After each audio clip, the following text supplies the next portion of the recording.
Boa tarde a todos e a todas. Eu me chamo Luciana Vieira, sou professora doutora em Geografia. Fiz a minha graduação na UDESC, mestrado e doutorado na Federal do Rio Grande do Sul, em ensino de Geografia.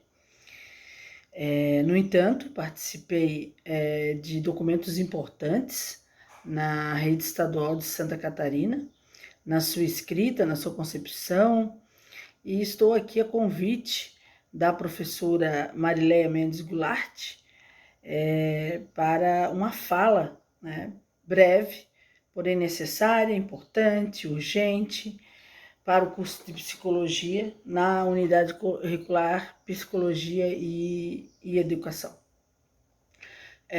Feliz, né, de estar participando dessa conversa, porque espontânea mesmo, porque o evento é dia 18, porém, como expliquei a professora Marilé, dia 18 estarei numa mesa cirúrgica, mas fiz questão de gravar essa fala para poder contribuir, de certa forma, com a minha experiência, com a minha trajetória docente, e principalmente com a minha vivência, né?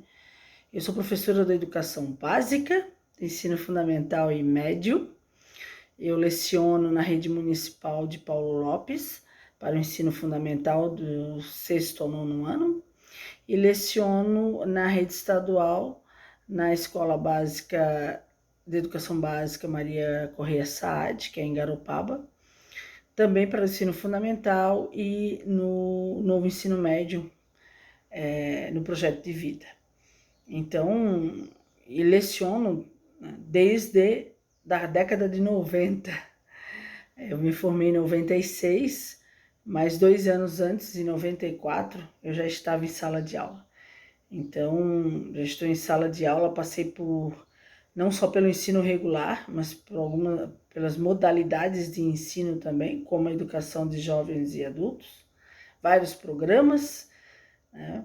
Enfim, tem um caminhar, né, que de certa forma facilita a conversa com vocês a respeito do tema que foi solicitado com relação às questões de gênero, né? Mas eu vou ampliar essa conversa para falar com vocês também de outros grupos, né, de outros sujeitos dessa diversidade.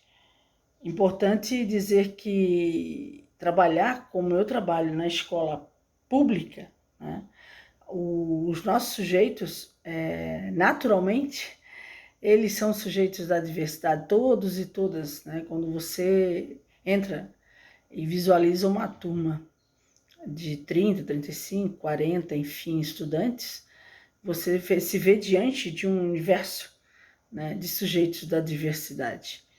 E aí não só aqueles e aquelas, né, que historicamente, né, sofrem com os preconceitos, com os movimentos de intolerância das pessoas, mas também aqueles sujeitos que não têm marcados as suas diferenças, mas que têm as questões de aprendizagem também.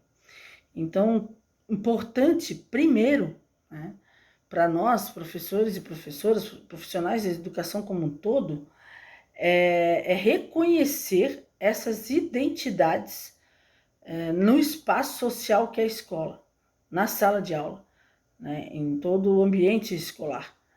Esse é uma narrativa, né, que eu conto, porque parece que seria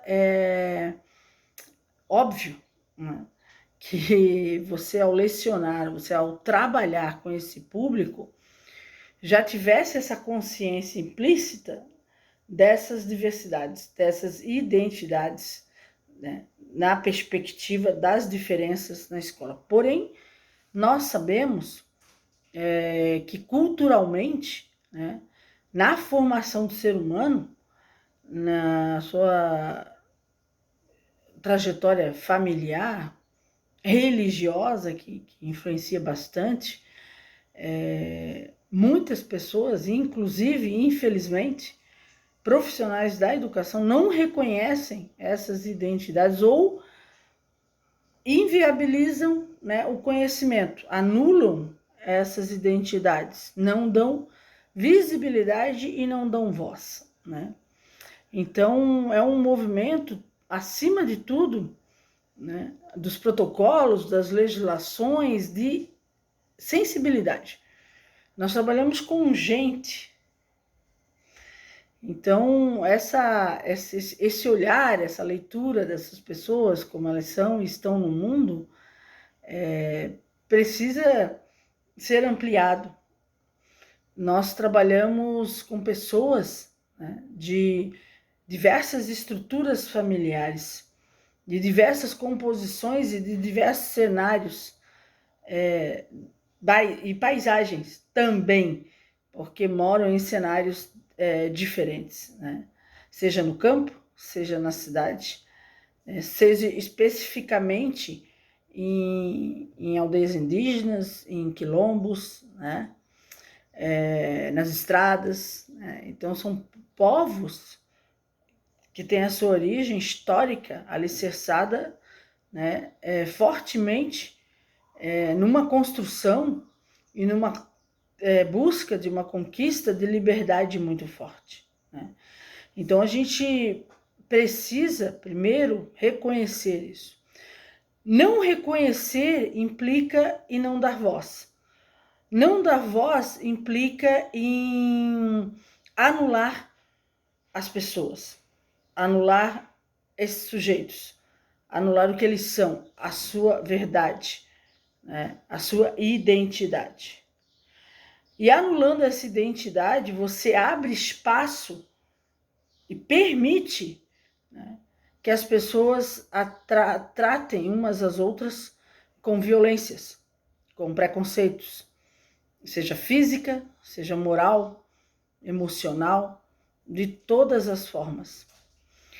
Então, vocês que são futuros profissionais da psicologia, aliás, já foi aprovado, né, em legislação a contratação, né, dos profissionais da psicologia para trabalhar diretamente com as escolas, por conta de tantas demandas que nós temos, principalmente pelo motivo das pessoas não reconhecerem essas identidades e ignorarem e não saberem também trabalhar com esse público. Com as pessoas, na verdade, com gente, né? E nós temos isso no cotidiano da escola regularmente, não são episódios, né? Não é algo esporádico, é algo diário, é da rotina escolar. Movimentos, né? Situações, circunstâncias que envolvem de uma forma velada ou escancarada, né, preconceitos e violências que essas crianças, adolescentes, jovens e adultos sofrem nesse ambiente, né? Na verdade, na escola, se nós pensarmos, né, que vocês, passamos a maior parte da nossa vida numa instituição, escola, para quem começou, por exemplo, desde a educação infantil, toda a educação básica, né, e nas instituições de universidade, a nossa vida se faz, né, enquanto ser social nesses ambientes, né? Depois que a gente sai do seio familiar e de outros grupos sociais a quais pertencemos, a escola é o espaço, as instituições de ensino são espaços dos quais nós passamos a maior parte do tempo das nossas vidas.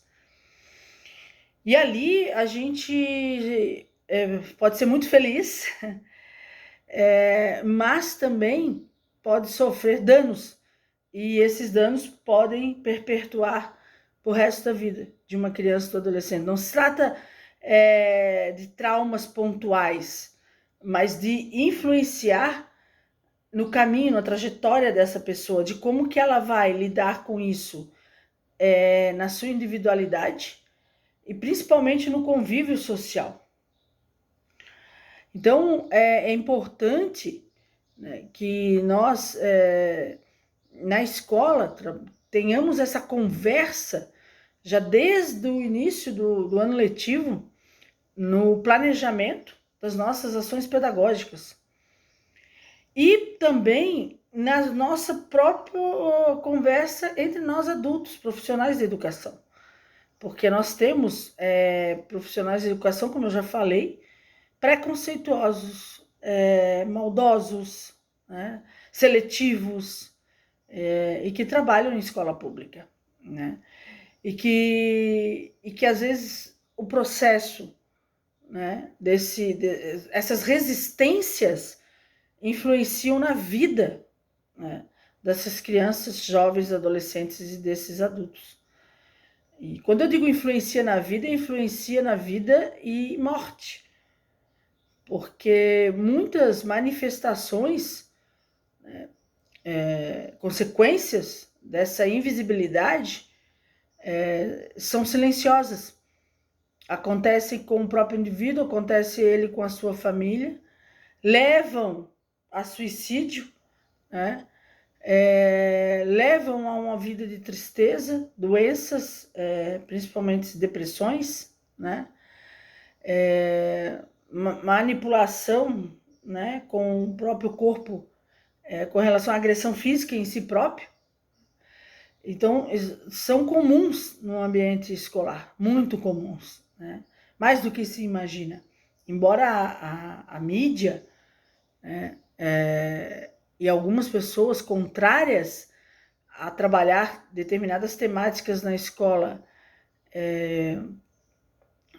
vivem colocando nas redes sociais, né, que a escola tem que ser um lugar apenas de ensino, que quem educa é a família. Esse tipo de padronização de fala, né, ele só atrapalha muito, porque nós sabemos que na escola aquilo que não é resolvido no âmbito da família, ou que não é acolhido no âmbito da família, chega até nós, professores e professoras. Então, casos de violências sexuais, por exemplo, né? Então, vários tipos de situações que na escola nós temos que, não é que nós vamos resolver, mas acaba que influenciando no processo de ensino-aprendizagem, né? E que a escola tem que trabalhar isso de uma forma pedagógica, obviamente, porque a escola é lugar de ciência, mas também emocionalmente de acolhida, de acolher essa pessoa, né, que não consegue verbalizar, que não consegue se expressar com a sua identidade do que ela é. Então, são questões assim muito sérias, bastidores, né, vivências que muitas vezes não são levadas a público, né, mas que acontecem, como eu já disse, todos os dias, entre os próprios colegas, o preconceito, as agressões por palavras, ou omissões, por olhares, né? Por o que eles chamam de brincadeira, né? A prática do bullying, né?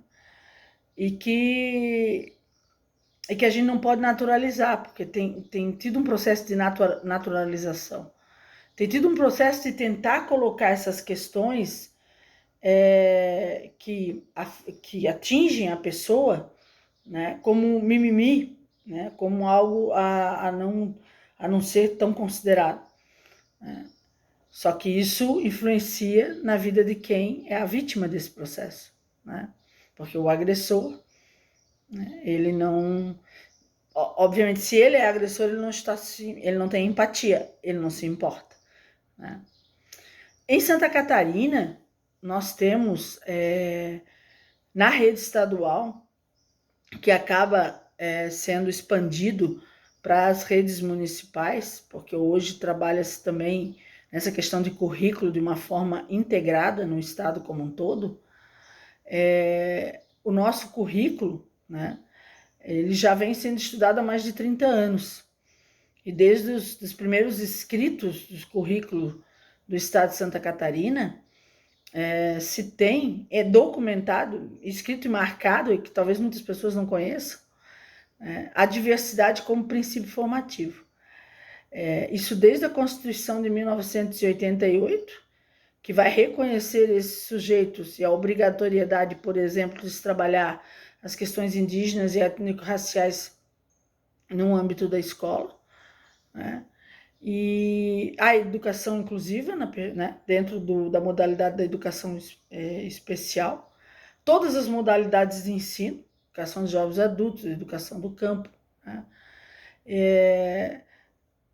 que vem, né, ampliando dentro dos documentos de Estado e das políticas educacionais no geral, né, desde a LDB de 1996, as leis diretrizes de base, vem ampliando, né, de forma institucional, né, colocando como orientação, né, para os professores e professoras no direcionamento, na orientação de suas atividades, principalmente de seus planejamentos escolares, para trabalhar, reconhecer, né, a diversidade como princípio formativo. Então, nós temos documentos importantes para que vocês da área de psicologia, né, para além, né, das diretrizes, né, da relação com os direitos humanos, que vocês devem conhecer, né? Nós temos a Declaração Universal dos Direitos Humanos, lá de 1948, que é válida em todo o mundo, né? Para além desse documento, cada país, né, escreve o seu currículo, né, a partir dessa declaração, nessa perspectiva da inclusão, né, nessa perspectiva do reconhecimento das diferenças, das identidades. Então, nós temos, de forma mais atualizada, né, no estado de Santa Catarina, a proposta curricular de 2014, que eu participei como membro do grupo de produção, da escrita desse documento, que talvez seja o mais completo, essa atualização de 2014, que traga, né, em evidência a diversidade como princípio formativo, porque dentro desse capítulo, né, que é o maior desse documento, que é esse documento aqui, né, que vocês podem encontrar ele tanto no meio digital como impresso nas escolas, né? Então, você profissional da psicologia, de que for visitar uma escola, nós temos um documento chamado PPP, que é o Projeto Político Pedagógico. Toda escola tem o seu, né? E ele então, baseado nesse documento, né, que é a nossa proposta curricular do Estado de Santa Catarina, e mais atualmente agora na currículo do território catarinense, que eu já vou falar. Mas assim, na proposta curricular do Estado de Santa Catarina em 2014, né, esse documento ele traz em texto e marcado todas as identidades, todos os sujeitos dessa diversidade, né? Então, nós vamos ter a questão das relações de gênero, da diversidade sexual, das modalidades, né? E aí nós vamos entender quem são esses sujeitos. Bom, eu comecei dizendo que na escola pública, todos e todas são sujeitos da diversidade. Porém, tem grupos, e nós sabemos, que são marcados historicamente pela discriminação, pelo preconceito, pela resistência das pessoas em reconhecer suas identidades. Então, nesse documento, eles são identificados, e aí foi uma luta, e aí falando como alguém que participou dessa escrita, para que nós colocássemos isso realmente ali no papel, a necessidade, para que todo professor e professora do estado de Santa Catarina, ao lecionar, ao fazer o seu planejamento, independente do seu componente curricular, considerasse todos esses sujeitos da diversidade nos seus planejamentos, né? E que olhassem para eles, porque pode parecer estranho, mas às vezes o óbvio precisa ser dito, né? Embora a gente, através do olhar, do enxergar, visualiza isso todos os dias em sala de aula, mas há um ignorar, que muitas vezes é intencional, né? e que se trabalha com um determinado grupo e se discrimina outro. Então, mas se nós temos um documento que considera essa diversidade como princípio formativo e esses sujeitos da aprendizagem todos identificados, nós temos que trabalhar, né? E com certeza a dificuldade, né, das pessoas e todos os profissionais da educação por exemplo, com as questões da identidade de gênero, trabalhar com relações de gênero, né? Desses sujeitos que têm não é só biológico, né? É questão da orientação sexual, né? Questão de gênero mesmo, né? Como é que a pessoa se identifica no mundo, como é que ela se identifica socialmente, não só biologicamente. Isso é importante, né? E nós lidamos com esses sujeitos na escola, tanto no ensino fundamental, quanto principalmente no ensino médio, né? Com pessoas trans, né? Com gays, com lésbicas, com bissexuais, enfim, com todo o grupo LGBTQI+, né? E nós não condicionamos as pessoas, como muitas mídias, como muitas pessoas, infelizmente, né, que usam a religião como escudo dessa falácia, né, da tal da ideologia do gênero que não existe na escola. Foi uma falácia inventada, né, para denegrir, enfim, para atrapalhar todo o processo, né, bonito que se faz na escola de respeito aos direitos humanos, de respeito a essa diversidade e essas diferenças. Aliás, a geração, os nossos alunos e alunas lidam muito melhor com essas diferenças do que nós adultos, que somos de gerações anteriores, né? E eles e elas têm, digamos assim, uma naturalidade na relação com essas identidades que muitos adultos não têm, que veem como algo estranho, né? Algo sinistro, algo... não considera a diferença, né? Considera o que não é padrão. A diferença é uma coisa, né? O que é padrão constituído socialmente é outra. Então, dentro dessa dificuldade, dessa leitura, dessa sensibilidade humana que a gente tem que ter, é necessário que os documentos, que a proposta curricular, que os nossos currículos tragam essas dimensões para que os professores que saem, né, da sua formação inicial e vão atuar dentro do espaço escola, possam entender, né, que nós temos um documento referência e que ele precisa ser considerado e que mesmo que da sua crença pessoal isso não corresponda àquilo que você acredita, você tem que deixar isso de lado, porque você está numa escola pública. E numa escola pública você tem que respeitar, né, todas essas identidades, dar voz e vez a todas, sem exclusão de nenhuma, né? Então isso às vezes é muito difícil para quem carrega dentro de si ódios, preconceitos, ignorância mesmo de conhecimento, né? De entender, né, essas identidades, como é que elas se configuram, como é que elas lidam, né, com as suas experiências, com as suas vivências. E por ignorância, né, ou às vezes também sem intencionalidade, mas por não conhecer o tema, por não ler, por não estudar, ou por não estar nem aberto ao diálogo, que isso é o mais difícil, né? Quando a pessoa, porque quando a pessoa não conhece o tema, não tem problema nenhum, né? Ela pode solicitar uma palestra, ela pode solicitar um apoio extra, ela pode conversar com alguém, né, que já tem uma vivência melhor, que pode lhe ajudar a trabalhar certas questões em sala de aula. A questão é quando a pessoa não se permite, ela resiste e não abre espaço, né? Aí é mais difícil.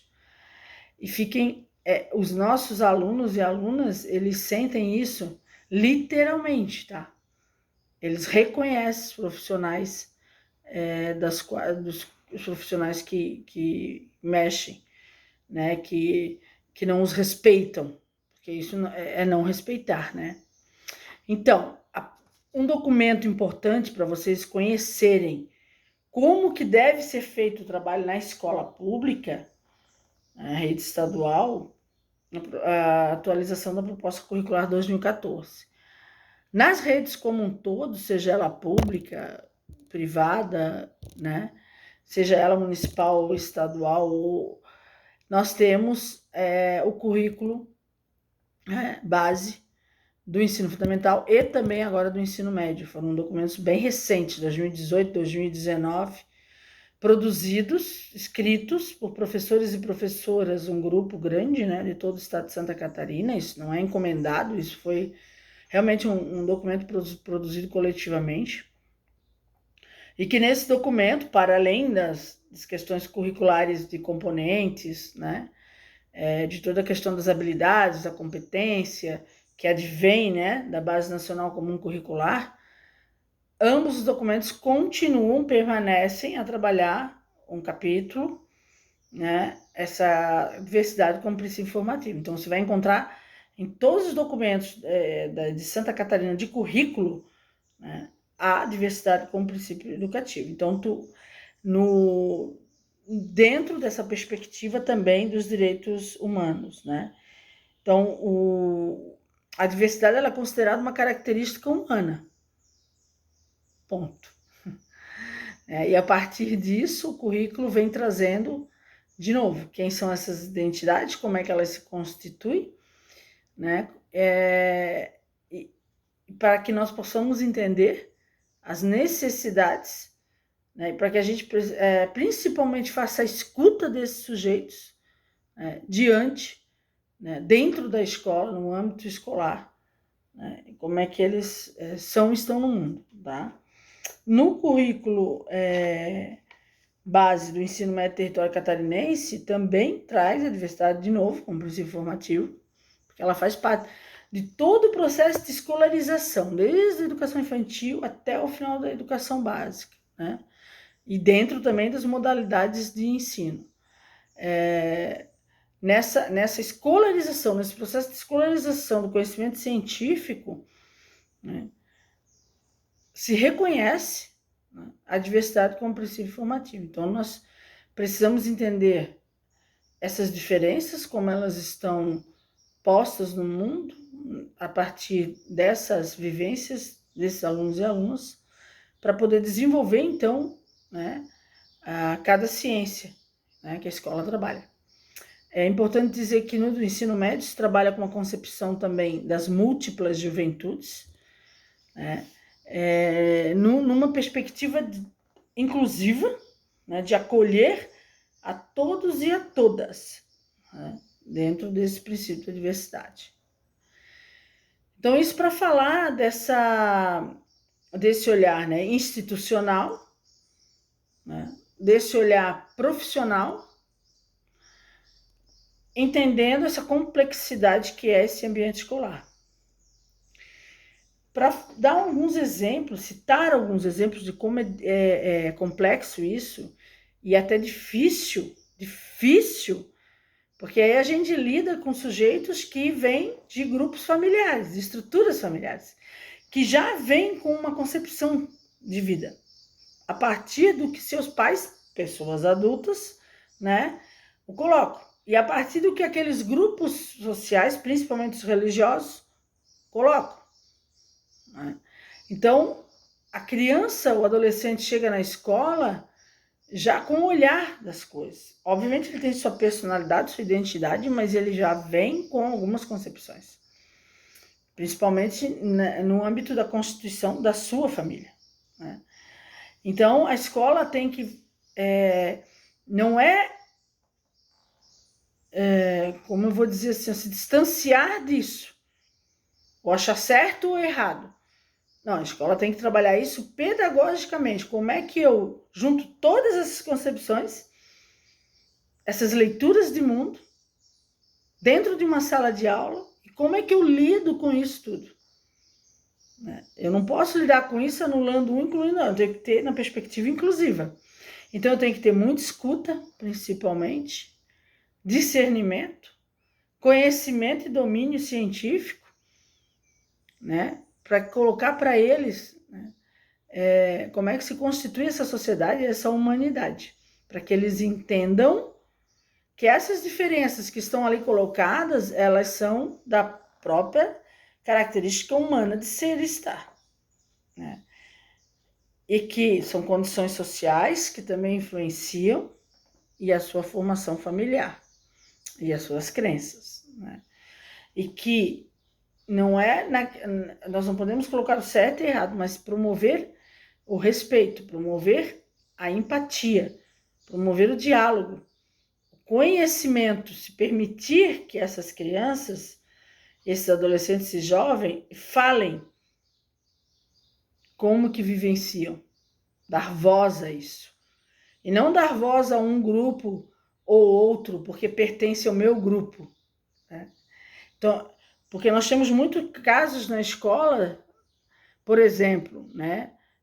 Por muitos e muitos anos, religiões de matriz africana não eram nem citadas, não eram nem consideradas, e muitas crianças ficam, né, receosas, com vergonha, né, como se elas fossem culpadas de pertencer a uma religião que é não cristã, vamos dizer assim.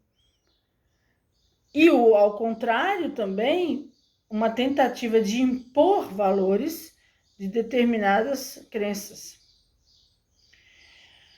E aí não só com questão da religião, né? É claro que eu toco nesse assunto porque é algo que realmente influencia bastante na cabeça das crianças, né? Que se não for bem trabalhado, né, na questão de entender que o Estado é laico, que essa escola é laica, né, que a nossa Constituição prevê essa laicidade.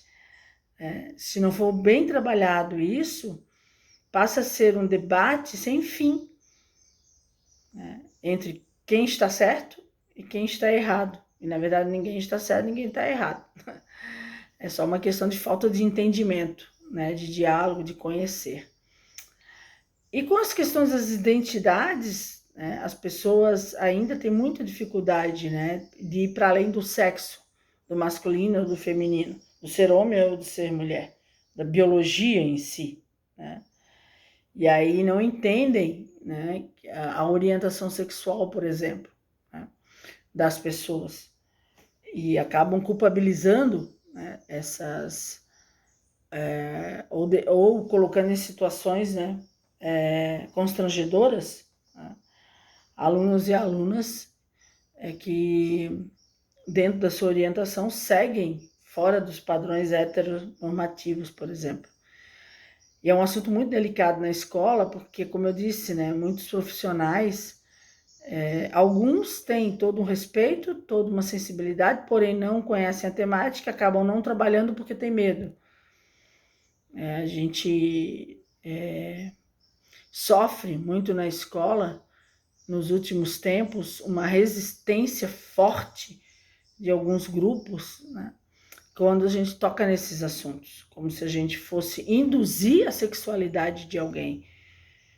Isso acontece, a gente já teve escolas invadidas, trabalhos arrancados, professores denunciados por trabalhar em determinadas temáticas, principalmente quando envolve as questões de identidade de gênero, né? Então, todo um discurso de ódio, né, infundado, que pedagogicamente nós nos garantimos a partir dos documentos e currículos que seguimos, né? Porém, né,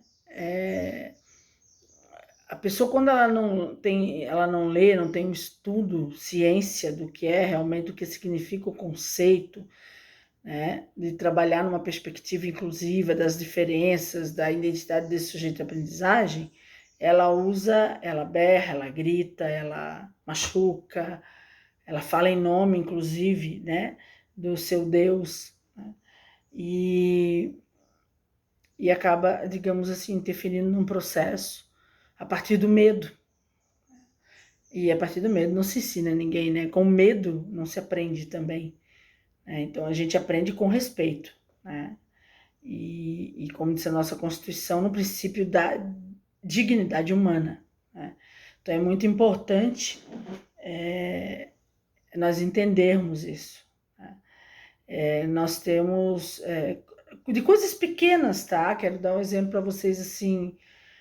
Não se concebe mais hoje numa escola, tu estás, por exemplo, numa hora de lanche, né, de passar uma criança com o que se considera, né, trejeitos, jeitos diferenciados do que se constitui como padrão, e de usar aqueles termos pejorativos, né, sua machorra, seu sapatão, seu viadinho, seu bichinha.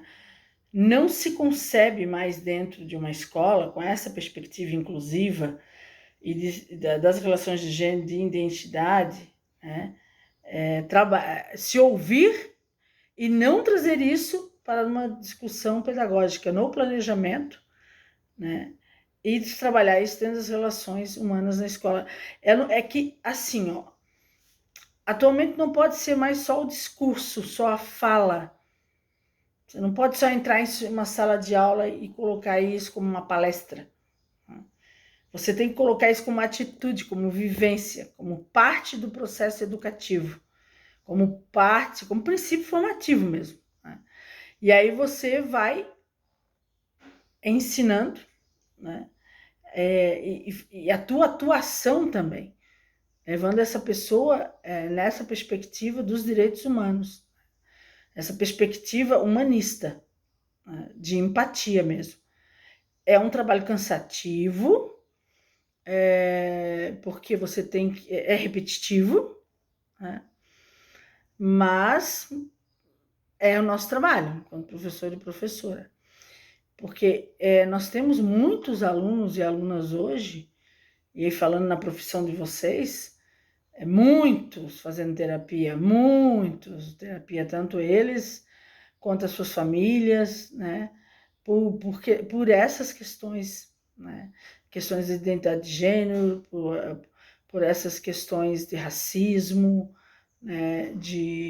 A questão também do corpo em si, né? Que é considerado belo, né? As mulheres, né? A questão do peso, né? Então são várias violências, né, que acontecem na rotina da escola e que levam essas crianças e adolescentes por uma sala, por um atendimento psicológico, né, para lidar com os seus medos, com as suas frustrações, com os seus constrangimentos que vêm do outro, da violência do outro, de um olhar, né, agressivo do outro, né? Então, essa associação escola e saúde, ela precisa realmente de uma aproximação maior, de um diálogo maior, né? A gente precisa conversar sobre esses assuntos, precisa levantar essas temáticas, parar com a resistência, né? Trabalhar com o respeito. Então é isso, né? Eu me coloco à disposição, né? O meu contato está com a professora Marileia, da Unisul, da qual já agradeço esse convite para essa fala, tá? Tem muitas experiências, muitas coisas para contar. Já me comprometi com ela de ir pessoalmente, né? Quando voltarem as aulas presenciais 2022, para ter esse diálogo mais de perto, até para haver uma troca, né? De experiências e vocês puderem ter acesso a fazer perguntas, porque eu acho mais interessante perguntar mesmo, né?